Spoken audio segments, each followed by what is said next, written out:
This offseason, the New York Rangers have 3 restricted free agents that they have to re-sign or possibly trade, and one of them, the first one to sign back with the team, was Kappo Kakko. So in today's video, we're going to take a look at what that deal was, what it means for this offseason, as well as take a look at what he did this past season, kind of how well he did, and also take a look at his stats, as well as take a look at what kind of line he could possibly be on next season, who we could play with, and kind of what my thoughts are going forward with Kappo Kakko. So let's get right into it here, starting off with what he signed for this offseason. It ended up being a 1-year deal with a cap hit of $2.4 million, which isn't too bad. It's very similar to what his previous contract was, which was a 2-year deal with a cap hit of $2.1 million per season. So he got about a $300K pay raise there, so not too bad for him, but I really don't think it's going to affect too much of what the Rangers' offseason plans are. I'm sure they kind of accounted for this going into it, that it was going to be a little bit of a raise, but not too much. That's exactly pretty much what I kind of thought his next deal would be. I figured it'd be a 1 or 2 year deal at about $2.4 million, so pretty much right on there, kind of what I thought was going to happen there. I think it's a pretty fair contract, honestly. It's a fine deal. It's not an amazing one for obviously the team, but I think it's fine there. He's worth about $2.4 million. He can be a solid 2-way player. Obviously did not have that great season that we all kind of hoped he could have, but it is what it is there. It's not going to affect the offseason plan too much via free agency or a trade. They can still go out there and acquire a pretty solid kind of top 4 caliber defenseman about that, possibly, or a top 6 caliber forward. Something around there is definitely still possible, especially if they do possibly trade away a guy like maybe it is a Ryan Langren or try and kind of buy out or trade Jacob Trouba. There are some things that kind of move around that open up a bit more cap space to possibly, get in that kind of top 4 caliber guy on the back end, or possibly a top 6 forward up front. So we'll have to wait and see what happens there. Kakko definitely can still get traded. Personally, I don't think it's going to happen, but it definitely still is a possibility. And now kind of talking about what happened this past season with Kappo Kakko in 2023-2024. He honestly kind of ended up regressing a bit in his overall play, I think, in my opinion. I mean, points-wise, offensively, he definitely took a pretty fair-sized step back. He ended up having the worst points per game of his entire NHL career so far, even counting his rookie season. He ended up having the worst offensive production in his entire NHL career so far, which is just not at all what you want to see out of a young guy who's still, only 23 years old. It's not like he's some old player by any means, but this is a guy who did not take that step up in his game and actually regressed quite a bit from what he did back in 2022, 2023. As a 21-year-old in that season there, had a pretty good year there overall. I mean, almost had half a point per game there, played pretty good, but this year took a massive step back. And although did have about 2 minutes less than ice time per night, having this big of a drop-off offensively is definitely not at all what you want to see as a Rangers fan. So hopefully that definitely can change going forward, but for right now, things did not look great this past season. But one positive offensively was definitely the goal-scoring ability that he showed. He ended up having 13 goals in 61 games played. We'll take a look more in depth at the stats later on, but 13 goals in 61 games there is not too bad at all. 12 of them were at even strength, so that's not bad at all there. I mean, not terrible, not amazing, but definitely not too bad. Just the overall kind of offensive play was just not that good, and it definitely looked a bit worse than what we saw in previous seasons. And we also did see a guy like Lafreniere take that massive step forward in his overall game this past season as well, unlike a guy like Kakko, who, like I said, kind of regressed a bit in his play. I mean, we saw a guy like Lafreniere have a new career high in goals, assists, and points all in one season there this past season. Ended up playing some great hockey, and yes, he was playing alongside guys like Panarin and Trocheck, but if you watched him play this entire season, especially in the playoffs as well, you could definitely see that he took that big step up, not only because of the players he was playing with. I mean, yes, a guy like Panarin, especially in the regular season, is going to elevate pretty much everyone who's playing with play, but his overall game got a whole lot better, not just from what his line mates were doing, but also from what he was doing, and guys like that around him, Panarin and Trocheck, also had a great season, and it was definitely in part from what Lafreniere did as well. They all played great on that line, but Lafreniere looked a whole lot more confident. His shot got better, I think. His passing did. His overall skating, his strength. I mean, he looked a whole lot better this past season, and that was definitely a lot of what he did in the offseason, but also just his overall play, taking that big step up was exactly what I wanted to see out of Kakko, but unfortunately we did not.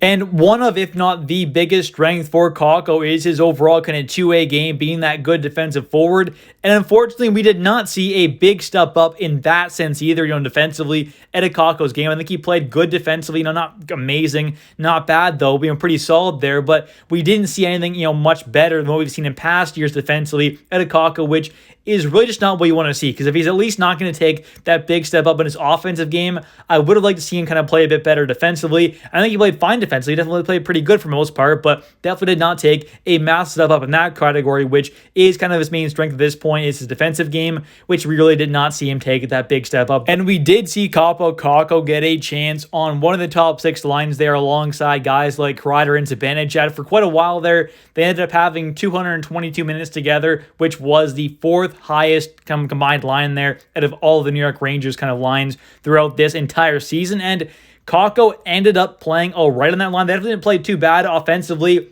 They weren't the best. They're having only a 1.35 goals for per 60 minutes, but defensively, they had a 0.54 goals against per 60. So offensively, not the best there at all, but defensively, they were very, very good. So that's kind of interesting there that maybe we do see possibly at some point next year. Can I see Kakko get another chance there on that line alongside Kreider and Zibanejad potentially, but offensively, definitely weren't great together, but defensively, that was an extremely, extremely good line, which is definitely interesting kind of to see there. Obviously, we know guys like Kreider and Zibanejad are PK guys, are good kind of two-way forwards. Kakko definitely added to that as well, making it a pretty good overall, kind of almost elite defensive line, but offensively definitely was not too great. And now let's take a look here at what line we could possibly see Kappo Kakko on next season.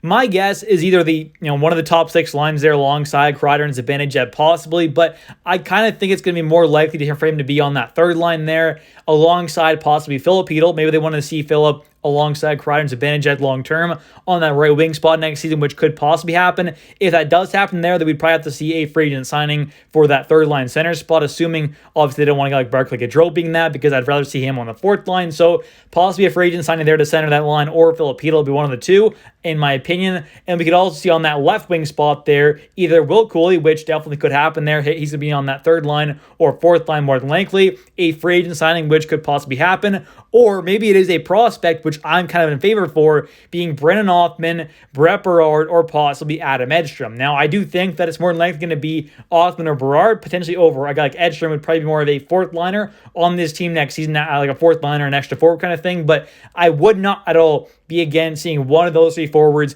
get a chance, start the season on that 3rd line possibly. I mean, a guy like Othmann there would obviously provide a lot more offense. Same thing with Berard there, a lot more offense than what a guy like Will Cooley can bring, unless Cooley does take that big step up offensively that I kind of hope he can, because he still only is a rookie there. He's still very young, still very talented. I hope we do see a guy like Will Cooley take that big step up offensively, but if he can't, definitely would like to see a guy like Othmann or Berard kind of get that shot there alongside Kappo Kakko or potentially Filip / a free agent signing for that center spot. So I think there's a lot of different options we could see for Kakko. My guess is one of the top 6 lines there, pretty much like the 2nd line, beside possibly Zibanejad or Kreider, or that 3rd line there alongside Filip / a possible free agent signing, or potentially a prospect there, which is kind of my guess at this point. I think we're going to see at least one of Othmann or Berard kind of get that shot there on that 3rd line. I think it's going to be kind of open for one of the prospects. In my opinion, it should be as well, because I think Othmann and Berard both had pretty great seasons down there in the AHL this past season and definitely deserve a shot full-time on this NHL team. And now taking a look here at what he did this past regular season, he ended up having 61 games played, 13 goals, 6 assists for 19 total points. Ended up having 18 out of his 19 points at even strength, which was quite nice to see there. Only 1 power play point, none shorthanded. So not too bad there. Dolly obviously doesn't get much special teams time at all. And to have the lowest average ice time per game of his entire NHL career so far by about a minute from his rookie season as well. So quite a bit of drop off there. Also at his worst career points per game in his entire NHL career so far as well this season. So definitely overall did not have a great season, and hopefully will have a much better one going forward in the future. And in the playoffs as well, he did not have some great offensive production. He ended up having only 1 goal and 1 assist for 2 total points in 15 games played. 4 blocks there, 20 hits, but overall did not have a great playoff. And I think defensively he played fine for sure, but offensively definitely did not have much of an impact on that line alongside guys like Wenberg and at times Will Cooley as well. So I don't think we're ever going to see Kakko be that kind of over a point per game kind of player, but hopefully can at least be a solid kind of 40-50 point kind of guy going forward for years and years to come. Possibly even get up to that kind of 50 to 60 mark, which it'll be tough to, but if it happens, that would be fantastic for this team. Anyways, though, in the comment section down below, definitely comment down your thoughts on Kappo Kakko going forward. I'm not trying to hate on him in this video at all. I think Kakko is still a fine player, but obviously is nowhere near that 2nd overall pick. Also, don't forget to like this video. It helps the channel a ton. I really appreciate it. And also, don't forget to subscribe for daily New York Rangers content. Thanks for watching. I'll catch you next one. Bye.